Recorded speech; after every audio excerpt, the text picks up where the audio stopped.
Bugun yurtimizda inson qadrini yuksaltirish borasida olib borilayotgan izchil islohotlar eng avvalo sog'liqni saqlash sohasini rivojlantirish, aholini sifatli tibbiy xizmat bilan qamrab olishga qaratilmoqda. 1-dekabr Butunjahon AIDSga qarshi kurash kuni munosabati bilan Qarshi tumani aholisi uchun tashkil etilgan bepul tibbiy ko'rik jarayonlari hozirgi lavhamizda.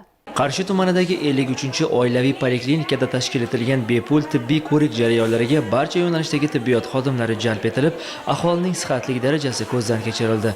Ularga sog'lom turmush tarzi borasida muhim tavsiyalar, aniqlangan kasalliklar yuzasidan fuqarolarga davlat tomonidan ko'rsatiladigan yordam va qilinadigan muolajalar borasida tushuntirishlar berildi. Maqsad kasalliklarni erta aniqlash, tor mutaxassislarni aholiga yaqinlashtirish, 3-4 guruhdagi turgan bemorlarni reabilitatsiya qilish va ularni sog'lomlashtirish rejalashtirilgan.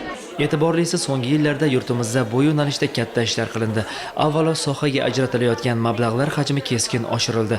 Shifoxonalar va tez tibbiy yordam punktlarini zarur dori-darmon va asbob-uskunalar bilan ta'minlash, tibbiyotning birlamchi bo'g'inida aholi uchun sifatli tibbiy xizmat turlarini yanada kengaytirish borasida ham sezilarli ishlar amalga oshirilmoqda. Mana shu tibbiy ko'rikka viloyat AIDSga qarshi kurash markazi mutaxassislari ishtirokida aholidan ekspress, ya'ni tezkor usulda OIV infeksiyasiga tekshiruv ham ketyapti. Maqsad aholi o'rtasida OIV infeksiyasi profilaktikasi, targ'ibot ishlari, har bir fuqarogacha OIV infeksiyasini yuqish-yuqmaslik yo'llarini yetkazish, kasallikni oldini olishga qaratilgan.